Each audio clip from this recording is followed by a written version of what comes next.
The outline of talk is as follows. First, there will be a brief introduction to the notion of diagnosis. And then there will be a discussion of how diagnosis is carried out in other fields such as car mechanics, medicine, and so on. And then the final section will introduce a research study known as Diagnosing, located in Finland, for which Professor Alderson was principal investigator until his retirement. Diagnosis is usually defined in the language testing literature as examining learners' strengths and weaknesses in aspects of the construct of language proficiency. It aims to predict learners' ability in such proficiency and hopefully also to explain problems that learners might have. However, there is very little theory or even discussion in the language testing literature about how diagnostic language tests should be designed, what they should contain, and how they should be used in language teaching. Indeed, there are very few diagnostic language tests in existence today. It is argued that diagnosis as a concept needs a much better understanding of language abilities at a deeper, more detailed and focused level than is usual at present. Proficiency tests like TOEFL or IELTS are not diagnostic tests and should not be used as such. In short, we need to define our constructs, what it is that we should test, both in theory and in design, development and validation of tests and interpretation of results of diagnosis. An interesting question to address is why there are so few diagnostic tests in existence. Professor Alderson suggests that this is probably not only because we do not know how to do diagnosis, but also because most language testing research and test development has concentrated on the theory and development of high-stakes proficiency tests like TOEFL, IELTS, and examinations like the Cambridge main suite of tests. One possible reason for this might also be because diagnostic tests are not normally seen as high stakes, that is, tests with important consequences for learners, like university entrance tests. But instead it is felt that diagnostic tests have low stakes or even no stakes at all. However, we need to know how best to do diagnosis, which we do not currently know, and as part of gathering that knowledge, we ought to be studying and researching how language teachers actually do diagnose. How do they identify their learners' strengths and weaknesses? At a more theoretical level, we also need to explore what might be the characteristics of diagnostic tests. One way to address these and other questions is to explore how diagnosis is carried out in other fields. After all, we are all familiar with the notion that doctors diagnose their patients' problems. Those who drive cars are aware that car mechanics are experts in diagnosing a car's problems. Indeed, in many fields, diagnosis is common, and there are standard diagnostic tests, as for example for mental illnesses or for dyslexia, in reading in one's first language. So one fruitful way forward might be to see what procedures and methods are used in other fields. And one way to do this would be to interview those who do diagnosis themselves. The aim then of such interviews would be to explore the range of different approaches to diagnosis in a variety of fields where diagnosis is common, and to see what features of diagnosis might be common across these fields, which might help us develop a better, fuller theory of diagnosis in language assessment.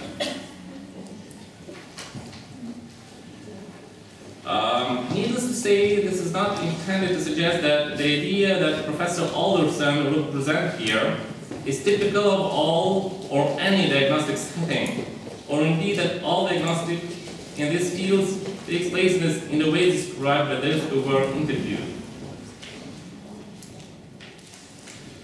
As you can see, Professor Alderson interviewed 10 experts in their field, all with many years of experience. So these were a car mechanic, a computer systems support manager, an oncologist, general practitioner, nurse, neuropsychologist, a psychologist who is an expert on dyslexia in one's first language, a teacher of students with special needs in either of their first and second languages, a first language literacy specialist who was also the headmistress of a primary school, and a primary school teacher who treats problems in reading and writing. The interview began by explaining the purpose of the interview and why Professor Alderson was interested in diagnosis. He then asked questions about how diagnosis is defined and practiced in the particular field of the interviewee. They were then asked about whether and how they had been trained to do diagnosis, and finally what they thought the relationship might be between diagnosis, feedback, and treatment. The interviews were subsequently transcribed, the transcripts were checked, corrected, and the summary was sent to each interviewee to check the accuracy of the reported ideas. Two researchers coded the transcripts for prominent themes independently of each other, and the themes were then agreed in discussion between the two researchers. The overarching research question was, what does diagnosis in other fields have in common across those fields, and whether what they have in common can apply to second or foreign language diagnosis. The main themes that emerged were as follows: definitions of diagnosis, treatment and action, the role of technology, the importance of relevant knowledge and experience, the need for training, what support there was for diagnosis, the importance of self-report and self-assessment, what methods and guidelines were available for diagnosis in each field. As you can see, various definitions of diagnosis were given by the interviewees. Diagnosis is evidence-driven, it is labeling a condition, pattern recognition, finding the problem, finding the cause of the problem, problem solving, trial and error has a role in fixing the problem.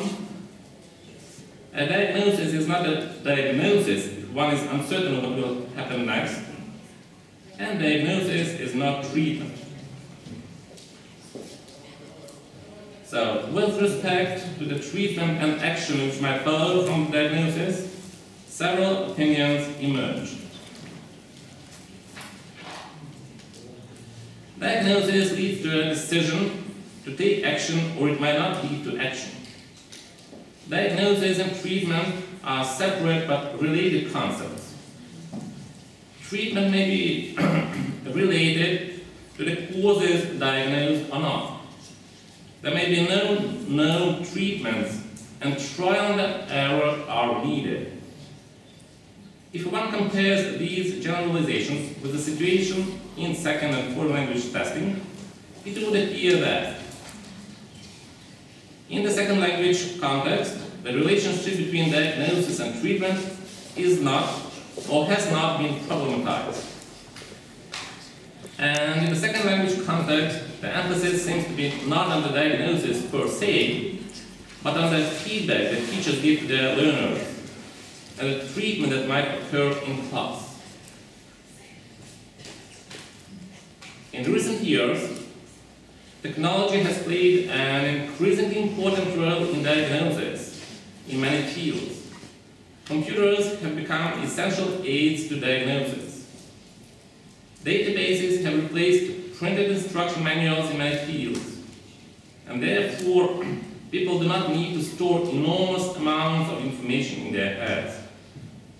However, in second language diagnosis, there has been little use of technology today. Unlike in language teaching, where information technology is slowly being introduced in some parts of the world. There are exceptions, such as internet-based program known as Diagnosing, which diagnoses reading, writing, listening, structures, and vocabulary in 14 European languages, and which also gives feedback and advice on what to do next in the same 14 different European languages. All the interviewees emphasize the importance of the diagnostician having subject-specific knowledge and a wide experience in doing diagnosis. Expertise in subject area is essential, as is the ability to solve problems. Many interviewees pointed out that the use of computers does not replace the need for humans and their insights, as well as the ability to interpret the results of diagnosis. In the field of second language teaching, it is assumed that diagnosis is the responsibility of the classroom teacher. But is it justified? Do teachers have what has come to be known in the literature as diagnostic competence? Most interviewees stress the importance of training to do diagnosis as part of their professional training. Diagnostic expertise may come from on-the-job training, or it may come from formal courses that lead to professional qualifications. Mentoring may also be important in some fields, including nursing and IT.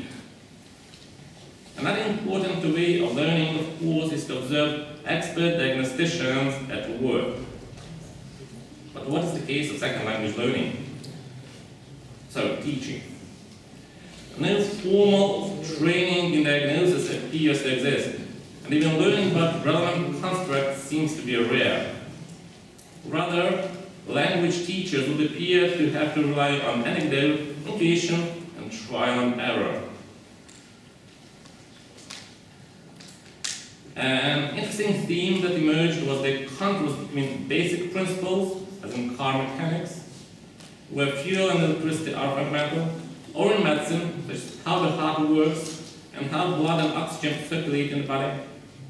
However, it is unclear what the basic principles are that a second language diagnostician needs to master. Another important fact is the increasing complexity as one moves on from the diagnosis of machines to the diagnosis of bodies and minds. Cars have designer, so somebody somewhere knows how they were designed and how they're supposed to work. Computer programs have many designers and components are interactive, but humans have no designer, and minds are never more complex than bodies. Thus, research is necessary to uncover and unfold the complexity of bodies and minds. Yet there is virtually no research into second language diagnosis. All the interviewees mentioned the need for support in diagnosis, especially in the light of the complexity of the machine or organism. General practitioners refer patients to specialists and consultants.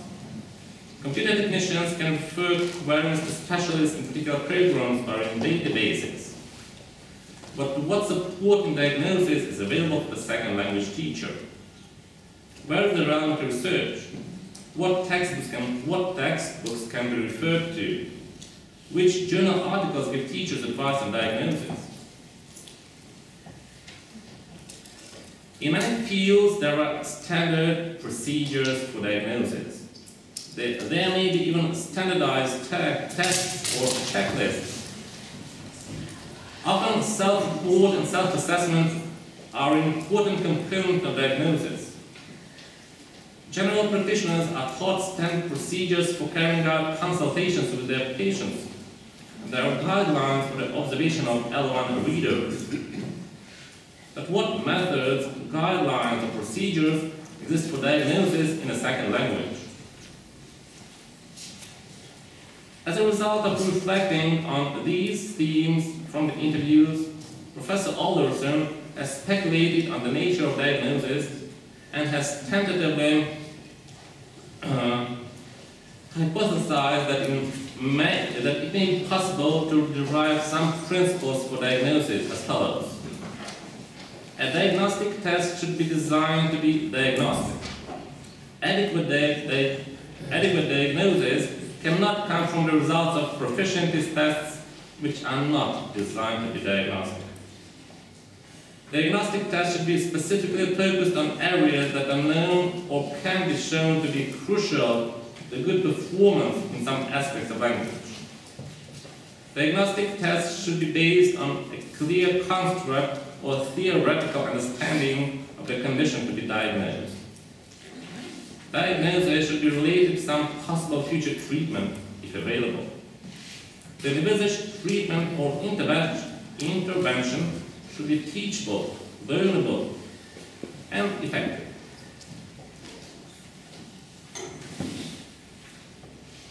Here, Professor Alderson sets out a series of hypothesized features or characteristics that diagnostic tests might be expected to have. Diagnostic tests are more likely to focus on problems and weaknesses rather than on learners' strengths. Thus, the weaknesses might be expressed in cannot do statements, unlike the can do statements of the Council of Europe's Common European Framework of Reference for Languages. Diagnostic tests should provide results to learners immediately or as soon as possible so that the results will be more meaningful. Diagnostic tests should result in a detailed analysis and report responses to test items and tasks. Detailed feedback should be given based on this analysis, which can be acted upon. Such feedback should lead to remediation on further instruction. Diagnostic tests will typically have relatively low stakes or even no stakes. Because diagnostic tests are low stakes, they should involve little or no anxiety or other effective barriers to the learner's best possible performance. Diagnostic tests should either be based on the content of the curriculum or syllabus, which has already been covered or is about to be covered. They should be based on a theory of language development, which is detailed rather than global. Diagnostic tests should be informed by second language acquisition research, or more broadly by applied linguistic theory in research and by research into cognition. These tests are likely to be less authentic or target situation based than proficiency tests. As a result of not attempting to be authentic, diagnostic tests are more likely to be discrete point than integrated, or more focused on specific elements than on global abilities. They are also more likely to focus on language than on language skills, and more likely to focus on low-level language skills than higher-order skills, which are more integrated. Diagnostic tests are likely to be enhanced by being computer-based, which will ensure immediate feedback. Right, okay. Then the conclusions. If we don't have time, then conclusions. Okay. So we know that Professor Alderson analyzed the knowledge of Finnish, Russian, and English readers. So there are a few significant differences between weak and strong English readers on cognitive measures in Finnish, but there are many significant differences when these measures are in English. Almost all linguistic measures show significant differences between weak and strong readers in foreign language English. There are a few significant differences in motivation for English, but there are more differences as learners get older. Parents' education level, socio-economic status, and self-assessment of their English skills are consistently lower for weak readers across the three age groups. Cognitive measures in English are more useful than those presented in the first language. Particularly useful are phoneme deletion in English, rapid naming of numbers, objects, colors in English, and rapidly presented words in English. All linguistic measures are useful, but especially English vocabulary size, segmentation of English text, and English dictation. Despite all the work done today, there is much work to be done.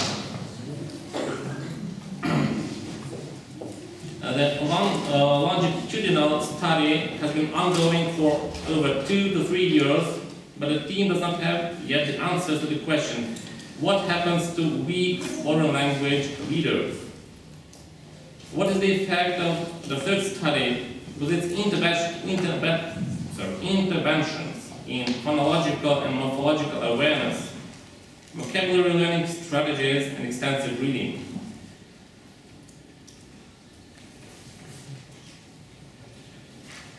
And there needs to be more classroom-based assessment research with a specific focus on the processes of diagnosis.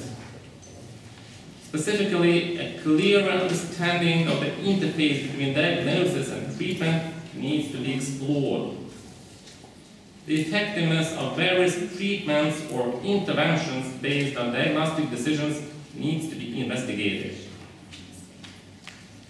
In short, what is needed is a much better understanding of what, how, when, and why teachers diagnose their learners' strengths and weaknesses, using the research methods such as observations of language classrooms and interviews with teachers and learners. Thank you for your attention.